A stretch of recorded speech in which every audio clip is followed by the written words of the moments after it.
Hello students, welcome to my YouTube channel Chaitanya classes. और आज हम समझते हैं रे डायग्राम्स कैसे बनाना है। इससे पहले मैं रूल समझे, अब आप समझो कि कैसे रे डायग्राम्स हम एक कॉनकेव मिरर पर बनाएंगे।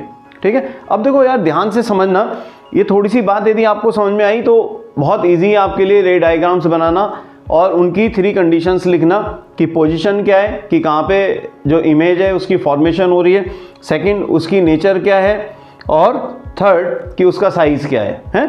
तो यहाँ से हम स्टार्ट करते हैं। जरा देखो, ये हमारे पास एक कॉनकेव मिरर है, यहाँ फोकस और यहाँ centre of curvature. Clear?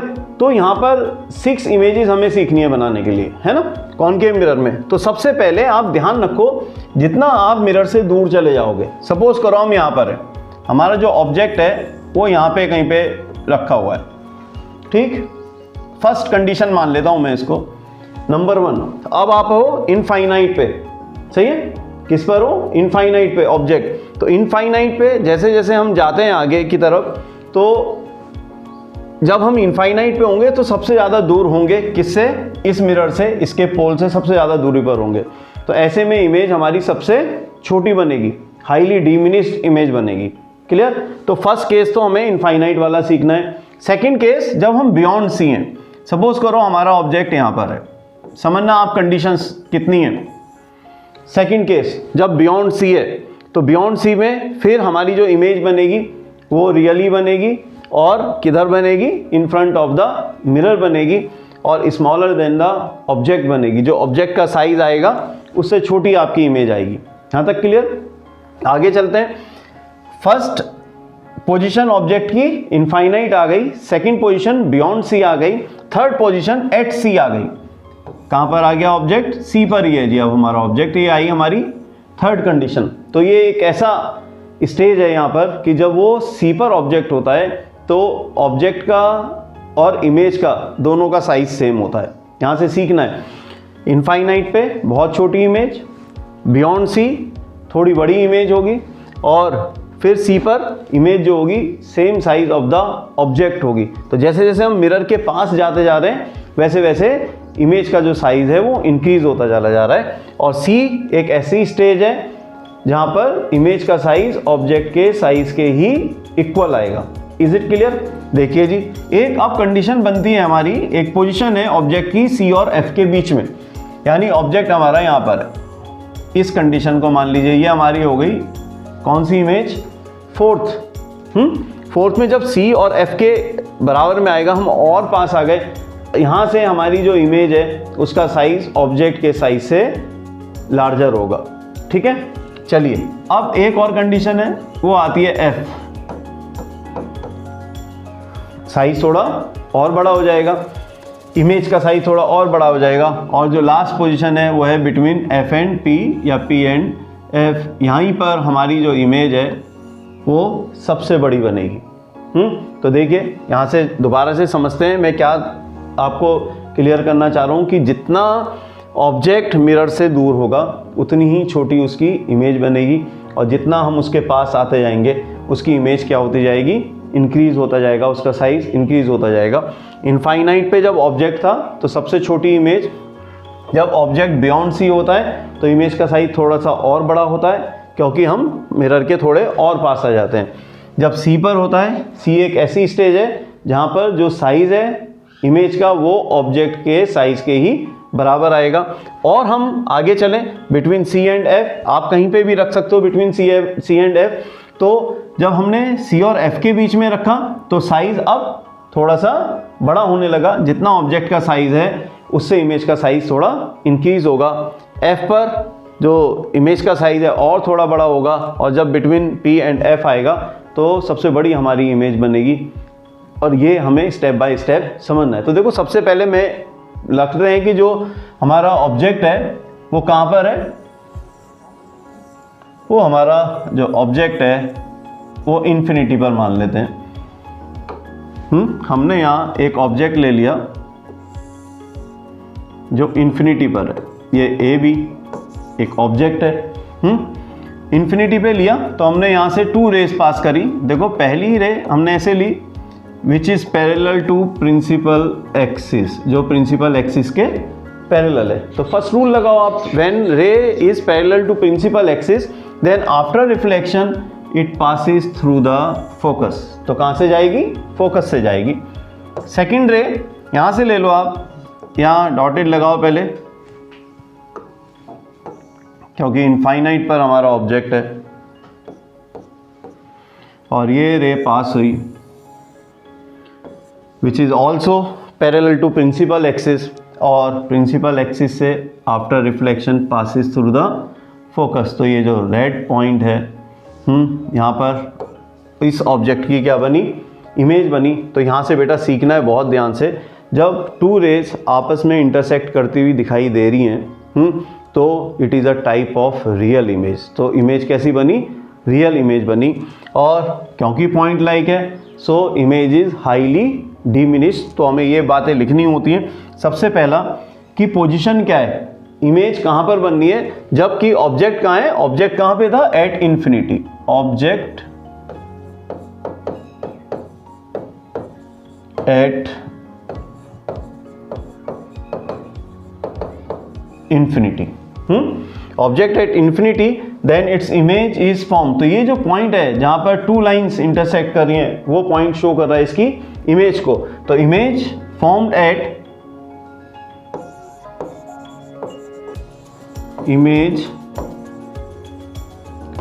Eight number 1 कहाँ बनी image? At focus,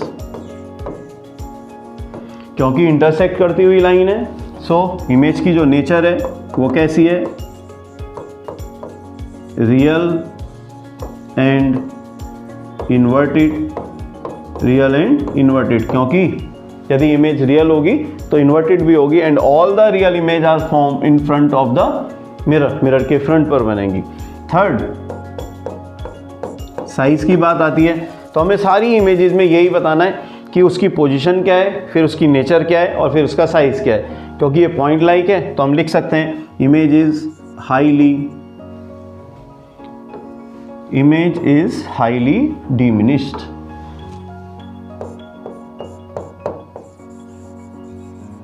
highly diminished. तो जब ऑब्जेक्ट किस पे था? इनफाइनाइट पे था, तो उसकी इमेज फोकस पे बनी। और आप बेटा जैसे जैसे रे डायग्राम बनाओगे इसमें कुछ रटने की ज़रूरत नहीं है, आप बिल्कुल बहुत ढंग से एक कॉनकेव मिरर बना लो। और देखो मैं तो रफ भी बनाया है तो उससे डायग्राम अप्रॉक्सीमेटली बिल्कुल सही है, पर आप जब बिल्कुल इसे फेयर बनाओगे तो 100% वो सारी कैरेक्टरिस्टिक्स आएंगी जो एक इमेज की होनी चाहिए, है ना। तो when object at infinity then image is formed at focus, at focus real. अब हमें समझना है कि भाई यदि टू लाइंस इंटरसेक्ट कर रही हैं तो इमेज कैसी है? रियल है, और रियल है तो उसके साथ साथ इन्वर्टेड तो है ही है, और फिर highly diminished. Is it clear? चलिए बेटा आप करते हैं नेक्स्ट इसकी इमेज कि जब ऑब्जेक्ट बियॉन्ड सी, जब हमारा जो ऑब्जेक्ट है बियॉन्ड सी, देखो ये फोकस हो गया, सेंटर ऑफ कर्वेचर, और यहाँ हमारा सी के बाद एक ऑब्जेक्ट है ए बी, ठीक है। अब देखिए क्या करेंगे, फर्स्ट रे जो कि प्रिंसिपल एक्सिस के पैरेलल थी तो कहाँ से जाएगी भाई? फोकस से पास होगी, ठीक है। सेकंड रे देखो कहाँ से ले ली हमने? फोकस से गई, तो after reflection it becomes parallel to principal axis. दोनों का इंटरसेक्टिंग पॉइंट कहाँ आया? यहाँ पर।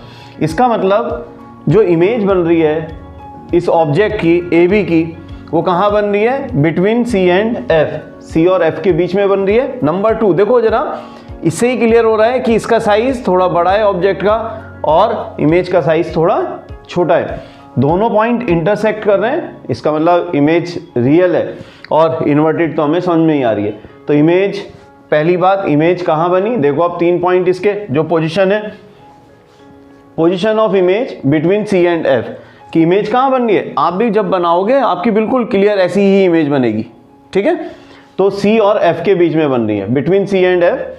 नेचर ऑफ इमेज कैसी है? नंबर 1 इमेज रियल है because two lines intersect each other at a point. Then inverted है, देन डिमिनिश्ड है कि इमेज क्या है? छोटी है। यहाँ तक बात समझ में आ गई? साइज भी बता दिया हमने, पोजीशन भी बता दी और उसका नेचर भी बता दिया, ठीक है। चलो अब चलते हैं नेक्स्ट वाली उस पर। ऑब्जेक्ट एट सी, मिरर हो गया हमारा, फोकल लेंथ, फोकस हो गया, सेंटर ऑफ कर्वेचर हो गया। अब हमने सी पर ऑब्जेक्ट को रख दिया। तो मैंने अभी जब इसका इंट्रो दिया था उसमें समझाया था कि सी ही एक ऐसी पोजीशन है कि जहाँ पर ऑब्जेक्ट जब रखेंगे हम तो उसकी इमेज सी पर ही बनेगी, same size of the object बनेगी, रियल बनेगी और इन्वर्टेड बनेगी। तो देखो पहली रे प्रिंसिपल एक्सिस के पैरेलल, तो कहाँ से गई बेटा, फोकस से पास होगी, सही है। दूसरी फोकस से, then becomes parallel to principal axis, फिर हमने वही दो रे ले ली। अब देखो इंटरसेक्टिंग पॉइंट कहाँ आ रहा है, बिल्कुल एग्जैक्ट एट सी पर आ रहा है। आप भी बनाओगे, आपसे भी बनेगा। सी पर आया, इसका मतलब क्या है, इमेज बन रही है कहाँ पर, एट सी। कैसी है इमेज, रियल है, इन्वर्टेड है और same size of the object है। तो जो साइज ऑब्जेक्ट का है वही साइज किसका है, इमेज का भी है। तो देखो इसी को हम फिर पॉइंट्स में लिख देंगे अपने, जैसे पोजीशन ऑफ इमेज एट सी। बहुत इंपॉर्टेंट क्वेश्चन आते हैं इस पे। इस बार भी बोर्ड में एट सी पर ही क्या था, इमेज का एक क्वेश्चन था। नेचर ऑफ इमेज रियल है, इन्वर्टेड है और same size of the object है। क्लियर यहाँ तक? चलो नेक्स्ट वीडियो में देखते हैं। ऑब्जेक्ट बिटवीन एफ एंड सी, थोड़ा और आगे आ गए हम। अब जितना हम आगे आते चले जाएंगे इमेज का साइज हमारा बड़ा होता चला जाएगा। बस सी पर ही सेम था और सी से पहले क्या था, डिमिनिश था, छोटा था। तो चलिए between C and F object आ गया। First ray parallel to principal axis, then passes through the focus after reflection. Second focus से गई, then after reflection becomes parallel to principal axis. तो यहाँ पे दोनों का इंटरसेक्टिंग पॉइंट आया तो इमेज बनी बियॉन्ड सी, सी से पहले हैं। कैसी बन रही है, रियल बन रही है क्योंकि दोनों लाइन इंटरसेक्ट कर रही हैं। फिर इन्वर्टेड भी है और देखो तो लार्जर देन ऑब्जेक्ट भी है। साइज जो है इमेज का वो ऑब्जेक्ट से बड़ा है। देखो क्लियर करते हैं। ऐसे आपको यदि आए पेपर में लिखने के लिए, हमें भी ऐसे ही बताना है। पोजीशन ऑफ इमेज क्या है, beyond C. Nature of image क्या है, रियल है, इन्वर्टेड है एंड मैग्नीफाइड। मैग्नीफाइड मतलब लार्जर देन द ऑब्जेक्ट है। यहाँ तक आपको बातें समझ में आ रही हैं? ठीक है, चलिए आपको बस बना के देखना है, आपको सब अपने आप ही क्लियर हो जाएगा। नेक्स्ट देखो ऑब्जेक्ट एट एफ। अब हम और थोड़ा सा पास आ गए मिरर के। मिरर हो गया, फोकस और सेंटर। अब हमारा जो ऑब्जेक्ट है वो किस पे रखा हुआ है, फोकस पे रखा हुआ है। चलिए first ray parallel to principal axis passes through the focus. अब सेकंड भाई कहाँ से लें, चलिए सेकंड रे देखो यहाँ से भी जा सकती है फोकस से, तो ऐसे गई, ठीक है। फिर देखो नेक्स्ट और भी ले सकते हैं इसमें हम, इसको सेंटर ऑफ कर्वेचर से भी ले सकते हैं। एक रे को हम सेंटर ऑफ कर्वेचर से भी ले सकते हैं। तो सेंटर ऑफ कर्वेचर में क्या होता है, रे रीट्रेस इट्स पाथ, अपने पाथ को ही क्या करती है, रीट्रेस करती है। जैसे ये रे यहाँ से गई यूँ और फिर ये वापस उसी डायरेक्शन में क्या आ जाएगी, उसी डायरेक्शन में वापस आ जाएगी। Right, clear. तो दोनों जो इमेज जब अब ये जो लाइन है आपको कहीं पे मिलती हुई नजर आ रही है क्या, है ना, नहीं आ रही। पर इसका मतलब है ये कहीं जाकर नेक्स्ट उसमें देखो ये आगे चलकर कहीं ना कहीं मिलेगी, क्योंकि ये क्या है, पैरेलल नहीं है। देखो देखने से पता चलेगा कि ये लाइनें पैरेलल नहीं है। अल्टीमेटली इसे और एक्सटेंड करें तो ये यहाँ कहीं पर आकर मीट करेंगी। इसका मतलब जो इमेज है ऑब्जेक्ट की वो कहीं इनफाइनाइट पे बनेगी। तो पोजीशन ऑफ इमेज हो गई at infinity, nature of image हो गई रियल है, इन्वर्टेड है और हाईली मैग्नीफाइड, मीन्स उसका साइज बहुत बड़ा बनेगा। Is it clear? चलिए नेक्स्ट और देखते हैं। अब ऑब्जेक्ट कहाँ है, बिटवीन पी एंड एफ, यानी हम मिरर के बहुत पास आ गए, पोल और फोकस के बीच में। बस ये वाला थोड़ा सा इमेज है जो हमें समझ के चलना है इसके लिए, ठीक है। चलिए जी, फर्स्ट रे हमने प्रिंसिपल एक्सिस के पैरेलल ले ली, तो कहाँ से जाएगी, फोकस से ही जाएगी। सेकंड रे हमने ली फोकस से, तो ऐसे चली गई। और थर्ड ऐसे समझो आप, हमने फिर सेंटर ऑफ कर्वेचर से ली, तो सेंटर ऑफ कर्वेचर पे तो रीट्रेस करेगी अपना पाथ। देखो अब नेक्स्ट में देखो यहाँ तक आ गया, ये ऐसे रह गई और आफ्टर रिफ्लेक्शन वापस चली गई। अब यदि हम केवल यहीं तक पहले समझने की कोशिश करें तो ये जो टू रेज हैं, क्या ये पैरेलल दिख रही हैं? नहीं, पैरेलल भी नहीं है और ये दोनों आगे कहीं मिलती हुई नजर भी नहीं आ रही, इसका लिए कहीं नहीं मिलेंगी। तो ऐसी जो इमेज है उसको हम इस तरह से बनाते हैं कि पहले आप इसको बैक साइड में ऐसे ले जाइए डॉटेड फॉर्म में, और ये यहाँ पे, तो ये एक पोजीशन आई जिसमें जो रेज हैं अपीयर टू मीट, ठीक है, कैसी लग रही है, अपीयर टू मीट, की हो सकता है ये यहाँ पे जाके पीछे मिलेंगी।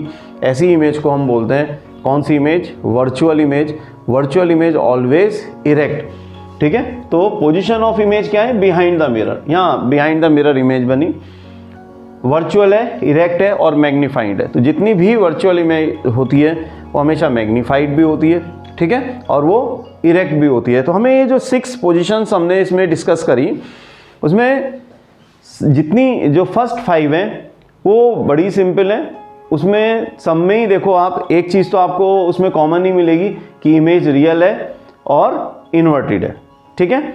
सेकंड थिंग, रियल और कैसी हो गई, इन्वर्टेड हो गई।